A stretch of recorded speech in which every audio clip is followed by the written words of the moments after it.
네, 우리 옆 사람 이제 축복합니다. 우리 옆 사람에게 가짜 영광에 속지 맙시다. 진짜 영광이 있습니다. 오늘 하나님 말씀은 마태복음 9장 1절부터 8절까지입니다. 저랑 한 절씩 교독하도록 하겠습니다. 예수께서 배에 오르사 건너가 본 동네에 이르시니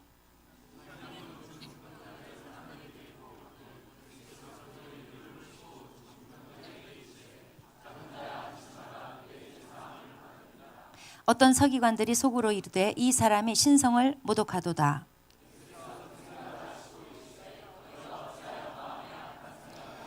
내 죄 사함을 받았느니라 하는 말과 일어나 걸어가라 하는 말 중에 어느 것이 쉽겠느냐.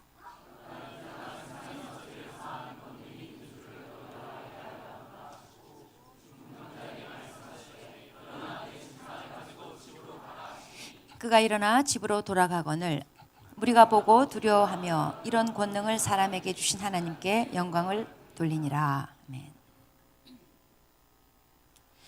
오늘은 예수님께서 한 중풍병자를 고치셨다는 얘기입니다. 갈릴리 예수님의 주 사역지가 되는 가버나움에서 일어난 일입니다. 이게 1절에 본 동네라고 했는데 가버나움을 말해요. 오늘 이 사건은 마가복음 2장 그리고 누가복음 5장에도 기록이 되어 있습니다.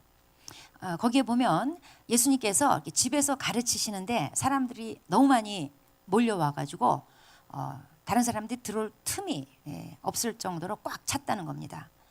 그 와중에 이제 사람들이 한 중풍병자를 고치고자 그 병자를 침상에 이렇게 누워가지고 그 친구들이 침상을 들고 도저히 들어올 수 없으니까 그 지붕을 뜯어가지고 줄로 달아내리는 이렇게 사건이 기록이 돼 있어요. 이 마태복음에는 이제 생략되지만 이런 내용이 들어 있습니다.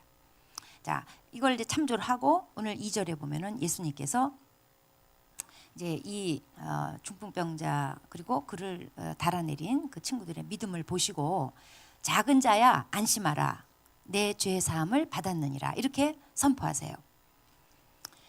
자, 이 중풍병자는 고쳐달라고 여기까지 온 거고 그 친구들이 그 여러 가지 장애를 무릅쓰고 줄로 매달아 가지고 내린 거예요. 치료해달라고 왔는데 예수님께서 다른 소리를 하세요. 내 죄 사함을 받았느니라. 또 거기에 있던 많은 사람들이 특히 서기관들 속으로 이거 깜짝 놀랐어요. 어떻게 감히 죄 사함을 받았느니라 이런 말을 할 수가 있단 말이냐. 그래서 분위기가 싸해졌어요. 뭔가 좀 술렁술렁한 분위기예요. 3절에 보면은 서기관들이 속으로 이건 신성모독이다. 누가복음 5장에 보면은 이때 이 장소에 유대랑 온 예루살렘에서 온 많은 바리새인 율법사들이 앉아 있었다는 겁니다. 이 율법 전문가들이 예수님의 이 말씀을 듣고는 아니 하나님만 하실 수 있는 일을 자기가 뭔데 감히 죄사함 받았다고 하다니 하면서 속으로 욱했어요. 사실 이건 속으로만 생각한 건데 누가 발설한 건 아닌데 예수님은 다 아셨다는 겁니다. 주님이 우리의 속에서 일어나는 모든 생각과 말에 대해서 다 아셔요. 주님 앞에 감출 수 있는 게 아무것도 없어요. 숨은 동기도 우리가 은폐한 것도 가장하고 있는 것도 다 아셔요. 그런가 하면 속으로 순간 짧게 한 침묵 기도도 주님은 다 들으신다는 거죠. 어쨌든 이 서기관들이 속으로 욱하고 이건 신성모독이다 하고 있는 거를 주님이 딱 아셨어요.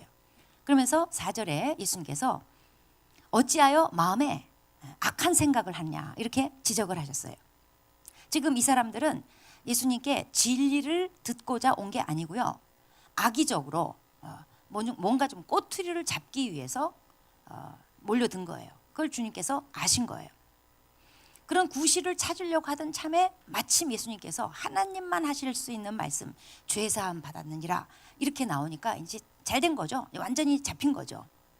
그 악함에 대해서 예수님이 지적을 하신 거예요. 여기에 대해서 이제 예수님이 답변을 하십니다. 5절에 보면은 내 죄 사함을 받았느니라 하는 말과 일어나 걸어가라 하는 말 중에 어느 것이 쉽겠느냐 이렇게 질문하세요. 여기에 대한 답이 뭡니까? 당연히 죄 사함 받았느니라 그 말이 훨씬 쉽죠. 왜냐하면 이거는 겉으로 나타나는 게 없잖아요. 우리 옆 사람한테도 너 죄 사함 받았느니라 말할 수 있어요. 뭐 드러나야 말이지. 뭐 죄 이렇게 걸고 다녀요? 눈에 보이게 뭐 달고 다녀요? 죄진 거 다 털고 아무렇지도 않은 척 시침이 딱 되고 그냥 멀쩡하게 앉아 있단 말이에요. 사람들이 죄를 사함 받았는지 아니든지 아무것도 티 나는 거 없어요. 그런 사람 향해서 너 죄 사함 받았느니라 뭐 아무 표시도 안 나는데 뭐 그런 말 하는 거 얼마나 쉬워요. 증명할 길이 없잖아요. 근데 중풍이 치유되는 것은 이건 다르죠. 누워서 들것에 실려가지고 누워서 온 사람이 치유받으면 그 자리에서 일어나야 되는데 이거 눈으로 확인되는 거다 보니 이거는 아무나 함부로 쉽게 할 수 있는 말이 아니에요. 예수님께서 야, 죄 사함 받았단 말이 쉽냐? 너 일어나라. 너 치유받았다. 이 말이 더 쉽겠냐? 이렇게 질문을 하시는데 이제 그 뜻은 뭐냐면 너희가 보기에는 중풍병자 치유하는 게 훨씬 그 어려운 일처럼 보이지 죄 사함 받았느니라 이게 훨씬 말하기는 쉬워 보이지. 근데 너희들이 더 어렵다고 생각하는 거 내가 지금부터 해결할 테니 봐라. 그리고 내가 어려운 것을 해결했으면 너희가 쉽다고 생각하는 죄사함의 문제도 같이 해결되는 거 아니겠냐. 깨달아라. 그러면서 예수님께서 그 병자를 향해서 일어나 내 침상을 가지고 집으로 가라 그랬어요. 이 사람이 침상에서 꼼짝 못하고 누웠던 사람이 실려왔던 그 사람이 벌떡 일어나더니 자기 침상 주섬주섬 주워가지고 집으로 갔다는 거예요. 가라 하니까 갔어요. 이 앞에 8장에 보면은 예수님께서 군대 귀신을 향해서 돼지떼로 가라 그러니까는 갔고 지금 이 9장에서는 병자한테 가라 그러니까 침상 주워가지고 집으로 갔어요. 순식간에 일어난 이 일 가지고 그 방에 모였던 사람들이 이게 뭔가 하고 두려움을 느꼈다는 거예요. 이 경외심이에요. 자, 오늘 이 중풍병자를 고친 이 사건은 예수님의 사역 초기, 갈릴리 사역 초기에 일어난 사건이에요. 이 사건 역시 마태가 시간 순으로 마태복음에다가 배치한 게 아니고 마태가 의도를 가지고 신학적 의도를 가지고 어떤 주제에 따라서 편집한 거예요. 이 마태복음 8장 우리 앞에 20절에 보면은 이제 예수님이 자기를 따르겠다는 서기관한테 이런 말을 했어요. 인자는 머리 둘 곳도 없다. 그러니까 예수님을 따르는 것에 대해서 너 세상적인 보상 기대하고 날 따르려고 하느냐? 그런 거 없다. 나는 머리 둘 곳도 없는데 그렇게 말씀하셨어요. 그러니까 예수님께서 자기를 따르려고 하는 자에게 예수님한테 없는 거를 이제 말씀하셨어요. 그래서 마태복음 8장에서는 예수님께 없는 거를 소개해 놓고 제자의 도를 얘기할 때는 예수님께 없는 거를 소개하다가 그 뒤로 연속적으로 3가지 기적이 나오는데 그 3가지 기적마다 전부 다 예수님께 있는 거가 소개돼요. 자, 자연계를 다스리는 권세가 있어요. 그래서 바람과 바다를 잠잠케 했어요. 영계를 다스리는 권세가 있어요. 그래서 군대 귀신을 쫓아냈어요. 그리고 죄를 사하는 권세가 있다는 거예요. 병의 근원이 되는 죄를 사함으로써 지금 병자를 일으켰어요. 그러니까 이 마태는 예수님께 없는 것과 예수님께 있는 것을 지금 대조를 시키고 있는 거예요. 예수님 따라다니는 거 세상적인 보장 그런 거 없다. 그런 것 때문에 따라다니지 말아라. 자, 없다 먼저 소개했어요. 그래놓고는 연이어서 3번에 걸쳐서 세상 모든 것 위에서 다스리는 권세가 있다. 죄를 사하는 권세 있다. 마태가 지금 그걸 소개하는 거예요. 그래서 이 사건이 마가복음이나 누가복음에서는 이 중풍병자 친구들의 활약이 강조가 돼요. 그 침상에 이렇게 쉴 것에 이렇게 들어가지고 친구들이 그 땡볕에 와가지고 사람들이 가득 차서 들어갈 수가 없으니까 안 되겠다 해가지고 지붕으로 올라가서 그 막 뜯어가지고 남의 집 지붕 막 뜯어가지고 줄 달아서 내리는 이 헌신적인 태도, 그들의 믿음, 그들의 야성, 예? 이런 게 강조가 돼요. 근데 마태복음에서는 그게 싹 생략이 돼요.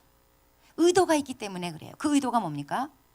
예수님께 죄 사하는 권세가 있다. 이걸 강조하려고 하는 거예요. 그래서 다른 데 신경 쓰지 말고 여기를 좀 주의해서 봐라. 지금 마태의 의도가 그건 거예요. 그래서 마태복음에 나오는 중풍병자 고치는 사건을 우리가 볼 때는 마태 저자의 의도와 함께 이걸 읽어야지 돼요. 몰랐죠? 자, 마태복음에서 마태가 말하고자 하는 이 중풍병자의 치유 사건, 이것의 포인트를 한번 보겠습니다. 이건 뭐냐면, 이건 지금 단순히 병 고치는 사건인 정도가 아니다. 예수님이 죄사하는 권세가 있다. 예수님께 죄사함의 권세가 있다. 이 엄청난 진실을 드러내는 사건이다. 마태가 말하고 싶은 게 그거예요. 그래서 6절에 보면은 인자가 죄를 사하는 권능이 있는 줄 너희로 알게 하려 하노라. 예수님이 그러셨어요. 그러니까 주제가 뭐냐면 지금 병 고침이 아니에요. 병 고침보다 더 큰 문제가 있다 이거예요. 그게 죄사함의 문제. 자, 여기서 예수님께서 인자가 자기를 가리켜서 굳이 인자가 이렇게 말씀하셨는데, 자, 인자라는 것은 단순히 예수님을 지칭하는 용어가 아니라 성경에 인자 이렇게 나오면 예수님의 주로 재림, 심판 이런 것하고 관련한 메시아의 사역과 관련한 용어예요. 여기서 지금 또 주님이 인자가 죄를 사하는 권능이 있다 이렇게 말씀하시잖아요. 자, 인자, Son of Man이에요. 사람의 아들. 예수님이 굳이 이 자리에서 사람의 아들인 것을 강조하는 이유, 사람의 아들이어야 하는 이유. 자, 죄 사함과 관련해서 우리 인류에게, 나 자신에게 왜 죄가 있다는 겁니까? 우리는 왜 태어날 때부터 죄를 가지고 태어난다는 겁니까? 그것은 우리 인류의 대표 조상 아담이 범죄했어요. 그 안에 우리가 들어 있어요. 그래서 모든 사람이 아담 안에서 다 심판 아래로 들어간 거예요. 모든 사람이 다 심판 아래 처하게 된 거예요. 인류의 대표가 범죄했어요. 그래서 또 다른 인류의 대표가 필요한 거예요. 죄를 완전히 이긴 인간, 그리고 피 흘려 죽으시기 위한 인간, 그래서 몸으로 오신 인간, 인간의 또 다른 대표가 필요했던 거예요. 그런 의미에서 심판, 그 죄 용서 그리고 심판 등등 관련한 그 예수님 지칭은 인자, 굳이 예수님이 인류의 대표라는 것을, 사람의 아들이라는 것을 강조하려고 하는 겁니다. 자, 죄사함이라는 것은 죄 없는 분만 할 수 있어요. 죄 없는 하나님만 하실 수 있어요. 자, 이 병자가 지금 일어나서 집으로 갔어요. 그럼으로써 예수가 죄 사함의 능력이 있다는 거, 예수님이 하나님이시라는 증거를 보여준 거예요. 예수님이 죄를 사하시는 메시아임을 선포하고 있는 거예요. 지금 이게 이 마태복음에 기록된 중풍병자 치유 관련한 아주 중요한 포인트예요. 그 다음에 두 번째 포인트, 그거는 인간의 고통의 근본 문제가 죄라는 것을 보여주면서 예수님은 바로 그 근본 문제를 해결하시는 분이다. 지금 이거를 말하고자 하는 거예요. 자, 예수님께 중풍병자를 고쳐달라면서 왔어요. 근데 예수님의 반응은 뭐냐면 뜬금없이 내 죄 사함을 받았느니라. 아니, 병 고치러 왔는데 병 얘기를 언급하셔야 되는데 내 죄 사함을 받았느니라. 예를 들어서 우리가 돈 꾸러 왔는데 내 죄 사함을 받았느니라. 밥 사달라고 왔는데 내 죄 사함을 받았느니라. 이거 뜬금없잖아요. 병 고침 받으러 왔는데 내 죄 사함을 받았느니라. 이렇게 답변하셨어요. 여기에 중요한 원리가 들어있는 거예요. 예수님이 내 죄 사함 받았느니라, 이것은 중풍병 문제보다 죄 문제가 더 근본적이라는 것을 말씀해 주는 거예요. 인간의 고통, 병이나 마비, 죽음, 이건요 전부 다 죄의 증상일 뿐이에요. 물론 지금 이 들것에 실려온 이 중풍병자가 구체적으로 어떤 죄를 졌다, 그래서 이 중풍병에 걸렸다, 그런지 아닌지는 우리 잘 몰라요. 그리고 우리가 앓고 있는 모든 질병이 그 사람이 최근에 어떤 죄를 졌기 때문에 그 병에 걸렸다, 또 그렇게 말할 수 없어요. 그러나 최소한 인류의 고통, 질병, 죽음, 이거는요 인류의 죄 때문에 온 건 사실이에요. 그러니까 예수님께서 지금 이 중풍병에 직접적인 원인이 됐든 간접적인 원인이 됐든 죄를 사함으로써 치유하셨단 말이에요. 그래서 내 병이 나았다 이렇게 말씀하신 게 아니라 내 죄사함 받았다 이렇게 말씀하셨어요. 그러니까 이건 뭐냐면 표면적이고 일시적인 그 질고의 해결을 해주시는 게 아니라 문제의 본질을 해결해 주신다, 그걸 보여주시는 거예요. 그러니까 예수님은 눈에 보이는 죄의 증상, 그러니까 이 사람한테는 중풍병이었죠. 눈에 보이는 죄의 증상을 없앰으로써 예수님이 선포한 너 죄사함을 받았느니라, 이게 진실이라는 것, 이게 효력이 있다는 것을 입증해 보여주시는 거였어요. 이 마태복음은 그래서 우리로 하여금 우리의 지엽적인 문제 해결 그 이전에 죄사함의 문제를 풀어야 된다, 그 메시지를 던지고 있는 거예요. 인간의 모든 문제의 핵심에는요 죄가 놓여 있어요. 죄 때문에 온갖 고통이 따르는 거예요. 본질적으로는 전부 다 죄에 기인하는 거예요. 그래서 죄 문제 해결 없이는 근본적으로 문제 해결 안 돼요. 세상에 수많은 교육이 있고 기술이 있고 상담이 있고 자기 개발이 있고 수많은 것들이 있어요. 거기서 어떤 처방이 나와요. 그런데 죄 문제를 무시한 처방은 근원적 해결이 될 수 없다 이거예요. 그래서 세상에서 상담학 필요하고 중요합니다. 그리고 일부 도움이 됩니다. 그런데 근원적 해결을 줄 수 없는 이유는 죄 문제가 해결 안 되면 그게 근원적 처방이 될 수가 없어요. 때로는 오히려 더 큰 혼란을 겪기도 하고 더 큰 절망을 겪기도 해요. 죄라는 것은 도덕적, 윤리적 문제만이 아니죠. 죄라는 건 근본적으로 하나님으로부터 분리된 거, 그래서 하나님으로부터 단절된 거, 이걸 죄라고 하죠.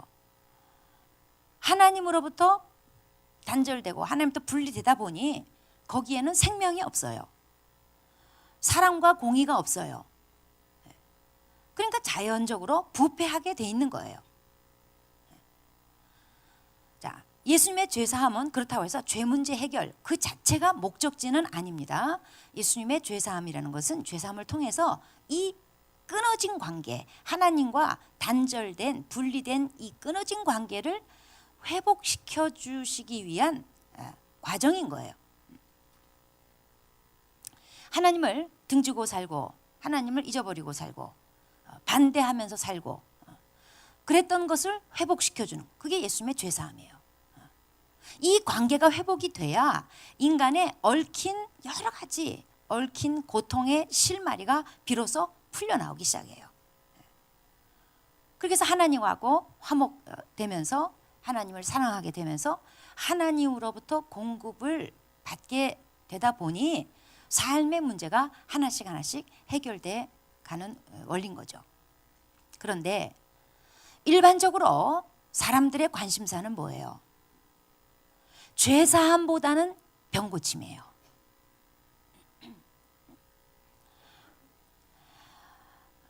뭐처럼 예수님이 우리 동네 지나가신다. 뭐처럼 예수님을 만날 기회를 잡았다.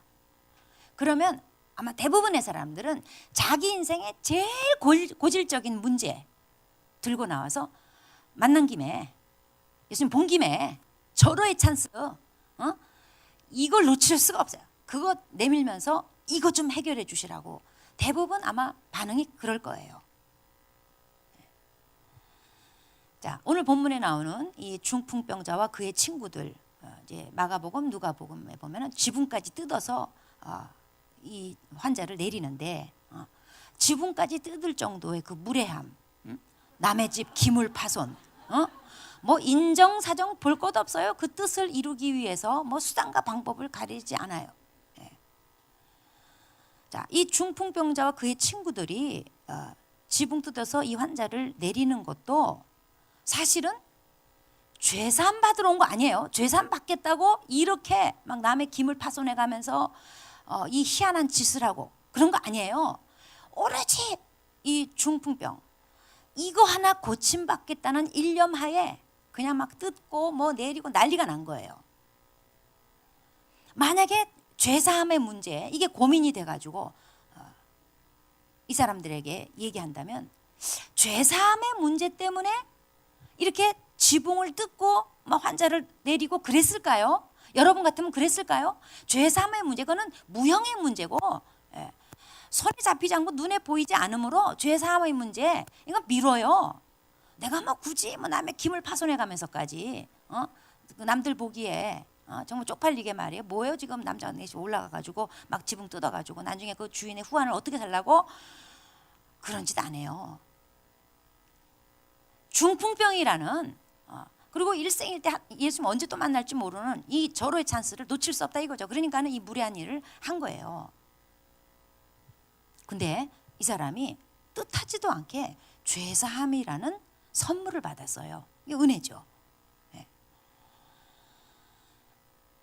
자, 이 마태복음에 기록된 중풍병자 치유 이 사건, 그리고 예수님께서 너 병고침 받았느니라가 아니라 너 죄사함 받았느니라 라고 접근하신 이 문제를 통해서 사람들의 관심사는 병고침이지만 주님의 관심사는 다른 데 있다. 이걸 우리가 읽어야지 돼요. 그리고 예수님의 권세 중에서 최고의 권세가 뭐냐? 죄사함의 권세다 이거예요.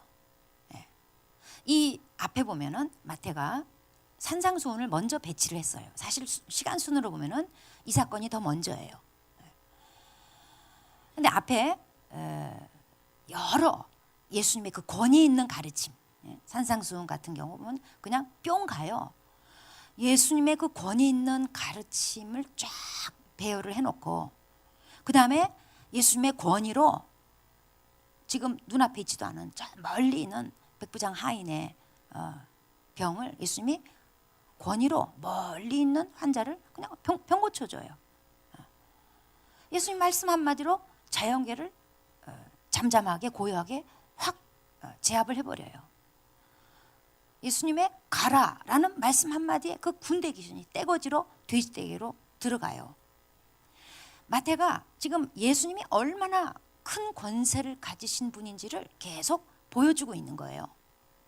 그러다가 이제 이때쯤 와서 진짜 중요한 권세는 이거다. 죄사함의 권세다. 이 모든 것보다 더 중요한 권세, 이 모든 것 위에 있는 권세, 이게 죄사함의 권세다. 이거를 말해 주려고 앞에 그 휘황찬란한 권세 쫙 소개해주고 지금 이 죄사함의 권세 문제를 다루고 있는 거예요. 그래서 혹시 사람들이 주의 집중 안 할까 봐 뭐 지붕 뜯고 이런 거 싹 생략하고 죄사함 문제를 부각을 시킨 거예요. 자, 죄사함이라는 것은 오직 예수만 할 수 있는 최고의 권세예요. 그래서 마태가 의도적으로 예수님께 권세 있다, 이걸 나중에 배치를 한 거예요. 자, 예수님께 죄사함의 권세가 있다. 이거는 우리가 예수를 왜 믿나? 예수 믿어서 뭐 하나? 예수 믿어서 뭘 기대해야 할까? 여기에 대한 답이 되는 말씀이에요. 자, 이 중풍병자는 몸이 마비된 사람이죠.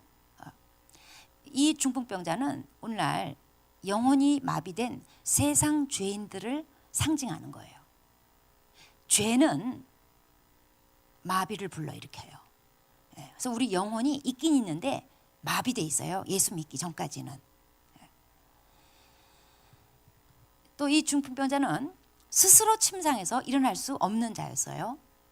자기가 스스로 걸어서 예수님께 나올 수 있는 사람이 아니었기 때문에 친구들이 들것에 이렇게 실어가지고 온 거였어요. 스스로 일어날 수 없는 사람을 예수님께서 일어나라 하셔서 일어났어요. 예수님이 일어나라, 집으로 가라 해줘야 비로소 일어나서 갈 수 있는 사람이에요. 우리도 죄와 허물로 죽은 자이기 때문에 절대로 스스로 어떻게 개선해가지고 예수님께로 나아가고 예수님 닮아가고 이게 원천적으로 불가능해요. 바깥에서 주님께서 일어나라, 살아나라 하셔야 일어날 수 있고 천국 가라 해야 갈 수 있는 거예요. 이 중풍여자는 자기 스스로 올 수 없었어요. 그래서 친구가 인도해서 예수님께로 왔습니다. 우리도 보면은 결국 스스로 예수 믿는 사람 없어요. 누군가의 인도를 통해서 이 자리까지 오게 된 거예요. 자, 그리스도인들은 이전에 영혼이 죄로 말미암아 마비됐었던 자예요. 예수님의 죄사함으로 인해서 예수님의 일방적인 은총과 선물로 인해서 순식간에 탁 하고 일어난 사람이에요. 그렇기 때문에 그리스도인들은 예수 믿고 내가 얻은 게 뭐냐? 죄사함이에요. 하나님과 관계 회복이에요. 하나님과 함께 사는 거예요. 그리고 신의 성품에 참여하는 거예요. 실망스러우세요? 지겨우세요? 하나님과 함께 사는 거, 그거 무형했고 지겨우세요? 그러면 그런 사람들은 천국 가지 말아야 돼. 왜냐하면 천국에 가면요 그 지겨운 게 세세토록 이어져. 천국 가면 지금 이 땅에 재미나는 건 하나도 없어요. 거기는요 그냥 주님만 계셔. 해도 달도 필요 없어. 그냥 그분이 해고 오락기구도 없고 뭐 미디어 아무것도 없어. 그냥 그분만 계셔요. 근데 중요한 건 기쁘다는 거예요. 하나님이 지금 이 땅에서 나와 함께 하신다. 그래서 뭐 어쨌다는 거냐? 이런 사람에게는요 천국이 지옥이야. 천국 가면요 하나님은 아무것도 없어. 예수 믿고 나서 만사형통해야 될 거 아니야. 그래도 걱정 근심 없이는 좀 살아야 될 거 아니냐. 나 큰 거 안 바래. 그냥 가면 날 좀 냅두세요. 그냥 요 행복이 깨지지 않게 그냥 요대로만 좀 가게 좀 해주세요. 여러분 문제 해결에 초점 맞추면 안 돼요. 만사형통에 초점 맞추면 안 돼요. 그는 예수를 믿는 것의 본질이 아니에요. 예수님 뭐라 그러셔요? 내 죄 사함 받았느니라. 이 은혜에 이 특권에 초점을 맞춰야지 돼요. 그러므로 예수 믿는 모든 사람은 자연 발생적으로 나와야 되는 게 기쁨과 감사예요. 이 기쁨과 감사는 내 죄 사함 받았느니라 이 말씀을 받고 이 말씀이 이루어지는 것을 믿는 사람은요 어떤 사건도 환경도 내 내면적인 기쁨과 감사를 뺏을 수 없어요. 이게 바로 죄 사함의 은총을 제대로 누리고 있는 증거예요. 기쁨과 감사가 수시로 바뀌고 수시로 무너지고 수시로 깨지고 이 사람은 내 죄 사함 받았느니라 이 메시지가 과연 들어간 사람인가? 그걸 정말 깨닫고 있는 사람인가? 그 기초 위에 서 있는 사람인가? 의심해 봐야지 돼요. 지엽적인 문제 가지고 웃고 울고 그거는 정말 내 죄 사함 받았느니라 이 말씀을 받은 사람일까? 그것이 뭘 의미하는지 그 특권을 알긴 알고 있는 사람일까? 한번 의심해 봐야지 돼요. 어느 누구도 해결해 줄 수 없는 문제, 내 죄 사함 받았느니라. 이 죄 사함의 해결을 받은 자로서, 그래서 하나님과 지금 함께 살고 있는 자로서, 신의 성품에 참여한 자로서 우리는 여전히 기쁠 수 있어요. 여전히 감사할 수 있어요. 이것이 내 신앙 점검의 포인트입니다. 내 죄 사함 받았느니라. 이거보다 근원적인 내 인생의 해결책은 없어요. 기쁘고 감사할 거 없습니다. 환경 가지고, 지역적인 문제 가지고 신앙 평가하지 맙시다. 나는 죄 사함 받은 자입니다. 기도하겠습니다.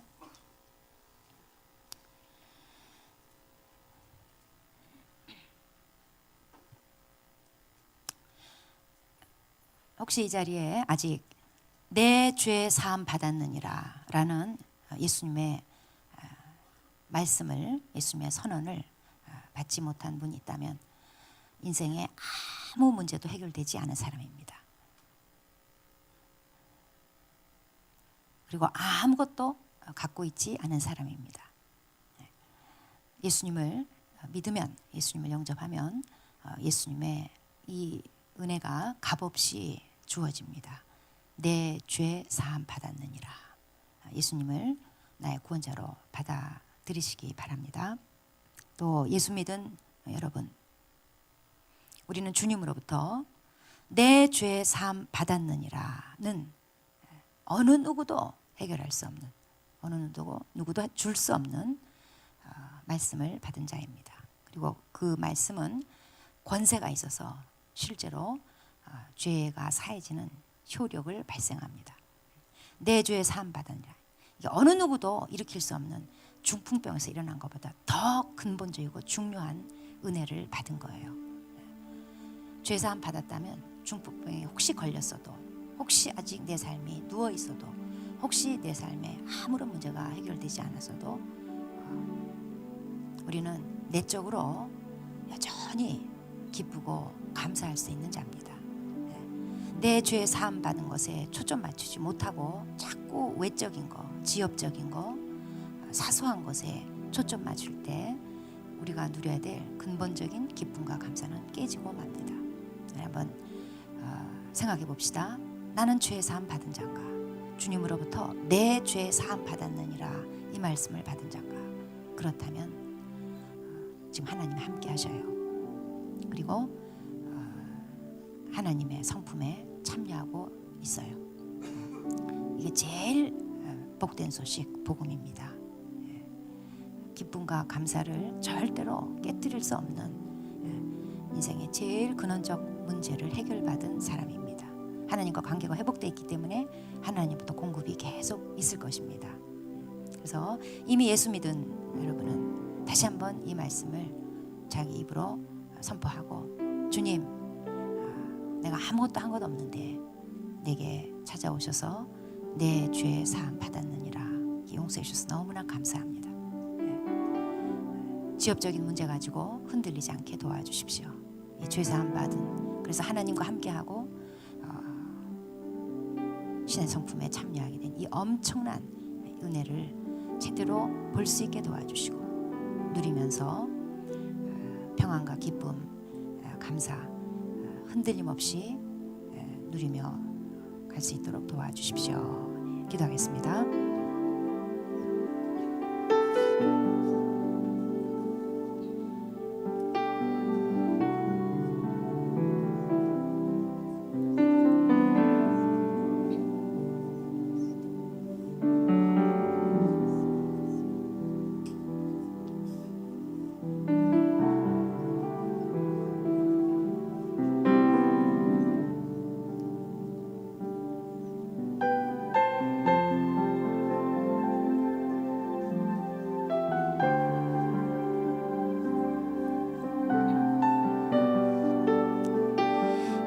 하나님 아버지, 우리는 이 중풍병자와 같이 영혼이 마비된 자였습니다. 스스로 일어날 수 없는 죄와 허물로 죽었던 자들이었습니다. 누군가 예수께로 인도해 주지 않았더라면 스스로 나올 수 없었던 그런 자였습니다. 주님의 은혜로 이렇게 주님 앞에 불러주시고 주님의 일방적 선포와 은혜로 내 죄 사함 받았느니라 해주셔서 모든 흉악의 사슬이 끊어지고 이제 하나님 관계가 열리고 하나님과 함께하며 또 신의 성품에 참여하는 자로 살게 해주신 것 너무나 감사드립니다. 하나님, 이 세상 어느 누구도 그 어떤 돈도 힘도 해결해 줄 수 없는 내 죄 사함의 문제를 주님의 일방적 은총으로 해결받았음을 기억하고 지엽적인 문제 가지고 웃고 우는 자가 아니라 죄 사함 받은 문제 가지고 감사와 평안과 기쁨이 깨지지 않는 흔들림이 없는 그런 삶이 되도록 도와주시옵소서. 주님, 우리 신앙의 척도는 내 삶의 문제들이 해결됐는지, 내가 만사형통한지, 내가 무엇을 가지고 무엇을 가지지 못했는지 거기에 있지 않고 주님 관계가 열리고 주님과 함께하며 주님의 성품을 닮아가는 아버지, 이것이 신앙의 본질임을 명심하게 도와주시고 아버지, 외적 조건에 저희의 감사나 평안이 흔들리지 않도록 도와주시옵소서. 죄사함의 은혜를 주신 하나님께 감사합니다. 예수님의 이름으로 기도합니다.